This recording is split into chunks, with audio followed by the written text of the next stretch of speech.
Visakhapatnam beach ఇంతకంటే మంచి beach ఎక్కడ చూసారా మీరు? అక్కడ బ్యూటిఫుల్ బీచ్. ఆర్కే బీచ్ దగ్గర నుంచి భీమునిపట్నం వరకు బ్రహ్మాండ స్ట్రెచ్ ఉంది. ఎందుకు డెవలప్ చేయలేకపోతున్నామండి? టూరిస్టులు ఎందుకు వస్తారండి? ఎందుకు వస్తారు టూరిస్టులు? ఫ్యామిలీతో ఎంజాయ్ చేయడానికి వస్తారు. ఫ్రెండ్స్ అంతా కలిసి గ్రూప్గా వస్తారు, ఎంజాయ్ చేస్తారు. విశాఖపట్నం బీచ్కి వచ్చి టీ తాగుతాడానికి వస్తారండి ఎక్కడి నుంచానన్నా? అర్థమైందా మీరు చెప్పింది? చెన్నై నుంచి, హైదరాబాద్ నుంచి విశాఖపట్నం బీచ్లో కూర్చొని వాడు టీ తాగడానికి వస్తాడు ఎవడన్నా టూరిజంకి? వాడికి ఒక ఎంటర్టైన్మెంట్ కావాలి. ఆ ఎంటర్టైన్మెంట్ ప్రొవైడ్ చేయాలి మనం. గోవా ఎందుకు వెళ్తున్నారండి? ఎంతమంది వెళ్తున్నారు గోవా? వెళ్ళారు అప్పుడు గోవా? వెళ్ళుంటారు, అందరూ వెళ్ళుంటారు నాకు తెలుసు. గోవా ఎందుకు వెళ్తున్నారు? ఫ్యామిలీస్ తోటి, ఫ్రెండ్స్ అంతా ఎందుకు వెళ్తారండి? ఎంజాయ్మెంట్. 3 days 4 days ఫ్యామిలీతో ఎంజాయ్మెంట్, ఫ్రెండ్స్తో ఎంజాయ్మెంట్. ఆ ఎంజాయ్మెంట్ మీరు ఇవ్వగలుగుతారు ఇక్కడ విశాఖపట్నంలో? దాని స్ట్రిక్ట్ అయిన రూల్స్. అక్కడ ఎవరైనా కూర్చొని రోడ్డు మీద కూర్చుంటే పోలీసులు కేసు. ఇవన్నీ కొంచెం ఎగ్జామ్షన్ ఇవ్వాలి సార్, ఎగ్జామ్షన్ ఇవ్వాలి. ఒక బీచ్లో ఆర్కే బీచ్ దగ్గర నుంచి భీమునిపట్నం వరకు ఒక మధ్య మధ్యలో ప్లేసుల్లో చిన్న చిన్న హట్స్ వేసి, ఆ చిన్న చిన్న రెస్టారెంట్స్ పెట్టి, పెద్ద రెస్టారెంట్స్ కాదు, చిన్న హట్స్ లాగేసి. జర్మనీలో చూశాను, జర్మనీ వెళ్ళాను, అక్కడ చూశాను. హట్స్ లాగా ఉంటాయి చిన్నవి. దాంట్లో టిఫిన్స్, కాఫీ, బీరు, వైను. మరి వైన్ తాగడానికి రాకపోతే కాఫీ తాగడానికి వస్తారండి ఇక్కడికి? మనం ప్రాక్టికల్గా ఆలోచించాలి. ప్రాక్టికల్గా ఆలోచించండి, ప్రాక్టికల్గా ఆలోచించాలి సార్. ఇవన్నీ కూడా ఏమీ చేయకుండా వచ్చేయండి వచ్చేయండి మా విశాఖపట్నం వచ్చేయండి అంటే దేనికి వస్తారు విశాఖపట్నం? ఇవన్నీ కూడా ఒకసారి ఆలోచన చేయవలసి ఉంటే అవసరం ఉందని చెప్పి ఒకసారి ఆలోచించండి సార్. నేను ఏంటంటే యాక్చువల్ సిచ్యువేషన్ చెప్తాను నేను. సరే మీ గవర్నమెంట్లో ఏ రూల్స్ ఉంటాయో, రూల్స్ ఎగ్జామ్స్ ఇవ్వాలి సార్, రూల్స్ ఎగ్జామ్షన్ ఇవ్వాలి. అంతే. నేను ఫ్రీగా మాట్లాడుతున్నాను. నేను యాజ్ ఎ స్పీకర్గా మాట్లాడలే, నేను విశాఖపట్నం పౌరుడిగా మాట్లాడుతున్నా. టూరిస్ట్ మళ్ళీ స్పీకర్ గారు ఎలా మాట్లాడారు? ప్రెస్ వాళ్ళు రాస్తారు, స్పీకర్ గారు ఇలా మాట్లాడుతున్నారు అంటారు. మాట్లాడకపోతే జరుగుతుంది, ఎవరొకరు మాట్లాడాలి, తప్పదు, బ్రేక్ చేయాలా. రెండోది sir, one of the important issue sir, secretary గారు మీరు ఆలోచించాలా. అరకులో అక్కడ పాడేరు అంటే మీ డిస్ట్రిక్ట్ సార్, మీ డిస్ట్రిక్ట్లో ట్రైబల్ యాక్ట్ ఉంది. ఆ యాక్ట్ని ఏమంటారండి? 1/17 1/17 కదండి. ఆ 1/17 ప్రకారంగా నాకున్న నాలెడ్జ్ చెప్తాను. నాకు పెద్ద నాలెడ్జ్, దాని మీద నాలెడ్జ్ లేదు, మీరు చెప్పాలి. ట్రైబల్ ఏరియాలో ఎవరైనా ఇన్వెస్ట్మెంట్ చేయాలన్నా, హోటల్ కట్టాలన్నా, టూరిజం స్పాట్స్ కట్టాలన్నా ట్రైబల్ ఏరియా ఉండాలంటారు. మరి అంత ఇన్వెస్ట్మెంట్ ట్రైబల్ చేయగలరండి? ఎవరైనా చేయగలరా? దాన్ని మీరు ఎట్లా ఏం చేయాలి? ఇప్పుడు మనం అంటే ఎవరైనా పైనుంచి వచ్చి ఇన్వెస్ట్మెంట్ చేయగలరు. 3 స్టార్ హోటల్లో, 5 స్టార్ హోటల్లో, టూరిజం స్పాట్లో, ఒక సినిమా హాలో ఏది కట్టగలడు. ట్రైబులే ఉండాలి, ఆ ల్యాండ్ ట్రైబుల్ పేరునే ఉండాలి అంటే ఎవరు వస్తారు చెప్పండి? అంత ఇన్వెస్ట్మెంట్ ఎవరు చేయగలరు?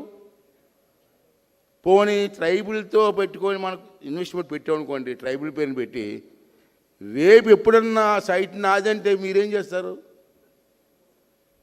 ఇన్వెస్ట్మెంట్ చేసిన వాళ్ళంతా ఏమైపోతారు? దానికి ఏమైనా రెమెడీ ఉందండి? You can't do anything. లేకపోతే ఎవరు రాదు సార్, ఇన్వెస్ట్మెంట్ రాదు ట్రైబల్ ఏరియాలో. నేను ఫ్యాక్ట్ చెప్తాను. నేను ట్రైబల్ ఏరియాకి నియరెస్ట్గా ఉంది మా విలేజ్ కాబట్టి చెప్తున్నాను. ట్రైబల్ వారు అంత కోట్లు ఇన్వెస్ట్మెంట్ ఎక్కడ చేయగలరు?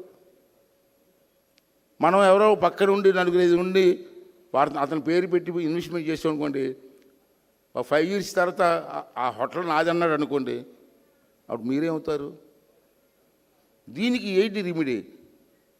ప్రభుత్వంలో మనం ఏం యాక్షన్ తీసుకోగలమా? యాక్ట్లో ఏమైనా మార్పు తీసుకురాగలమా? అవన్నీ కూడా ఒకసారి స్టడీ చేయండి. స్టడీ చేస్తే చాలామంది ట్రైబల్ ఏరియాలో నేను చూశాను సార్. మొన్న బెంగళూరు వెళ్ళాను.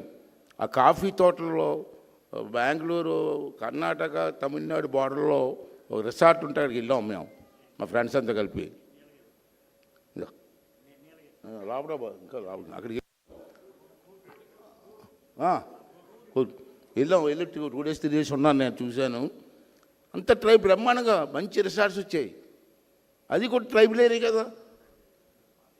మరి అది కూడా ట్రైబల్ ఏరియాలో అంత పెద్ద రిసార్ట్స్ ఎలా కట్టారు? అవన్నీ స్టడీ చేయాలి ముందు మనం. అన్నీ స్టడీ చేసిన తర్వాత ఇక్కడ విశాఖపట్నం మంచి అవకాశాలు ఉన్న సిటీ, బ్రహ్మాండంగా ఉంది, మంచి హాస్పిటల్స్ ఉన్నాయి. తర్వాత మీకు ఇంకోటి అండి, ఈజీ. మీ కలెక్టర్, విశాఖపట్నం కలెక్టర్ గారు గాజువాక కొండ ఉంటుంది, యారాడ కొండ, ఏదో యారాడ కొండ. ఆ కొండ దిగి అటుపక్క దిగండి, బ్యూటిఫుల్ బీచ్ ఉంది అక్కడ. ఎప్పుడైనా మీరు ఎంతమంది చూసారు ఇది? ఓకే, ఎలాంటి బీచ్ అండి ఇది? ఆ పైన ఏమో క్వార్టర్స్ కూడా కట్టారు, నేవల్ క్వార్టర్స్ మిలిటరీ కట్టారు. ఆ రోడ్డు కూడా ఉంది. ఆ రోడ్డు మీద లోపలికి దిగితే బ్యూటిఫుల్ ప్లేస్. ఎలాంటి రిసార్ట్ కట్టలు వచ్చింది అక్కడ. ఒకసారి స్టడీ చేయండి కలెక్టర్ గారు, మీరు ఒకసారి స్వయంగా స్టడీ చేయండి. ఇక లాస్ట్గా మీకు విషయం కనుక రెండో విషయం ఏంటంటే, మొగమాటం లేకుండా చెప్తున్నాను sir. Don't feel otherwise. Me officials ఎవరు ఫీల్ అవద్దండి. ఒక మాట చెప్తాను నేను. ఎవరైనా ఇన్వెస్ట్మెంట్ నేను అబ్జర్వ్ చేస్తాను, నాకు తెలిసి కాబట్టి చెప్తున్నాను. నా దగ్గర కూడా 2-3 కేసులు వచ్చాయి. ఎవరైనా ఇన్వెస్టర్స్ వచ్చి పర్మిషన్ అడిగితే, పర్మిషన్ ఇవ్వడానికి 5 నెలలు 6 నెలలు సంవత్సరం ఎందుకు సార్ మీకు? మీ వెనకాల తిరుగుతూ ఉండాలా? అరే, ఇన్వెస్ట్ చేయడానికి వస్తే కాగితం పెడితే మీరు క్లియర్ చేయడానికి ఎస్ ఆర్ నో అని చెప్పడానికి 1 year కావాలా మీకు? ఆ టైం ఫిక్స్ చేయండి sir. With in one week application పెట్టిన తర్వాత ఎస్ ఆర్ నో 1 weekలో చెప్పండి. లేదో బాబా ఇన్వెస్ట్ చేయడానికి వచ్చి తిరిగి తిరిగి తిరిగి కలెక్టర్ ఆఫీస్ చుట్టూ తిరిగి, మీ టూరిజం డిపార్ట్మెంట్ చుట్టూ తిరిగి కాళ్ళు అరిగిపోయి, చెప్పులు అరిగిపోయి వెనక్కిపోతున్నారు.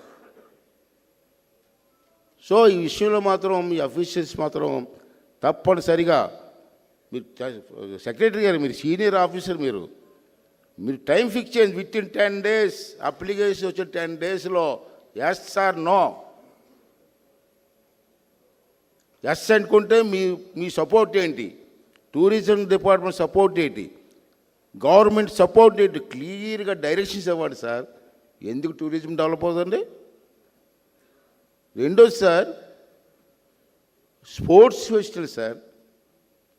మేము మొదటి నుంచి కూడా వాలీబాల్ ప్లేయర్. నేను కూడా ఇక్కడికి అన్నబాబు కానీ మేము అందరూ కూడా వాలీబాల్ ఆడేవాళ్ళం.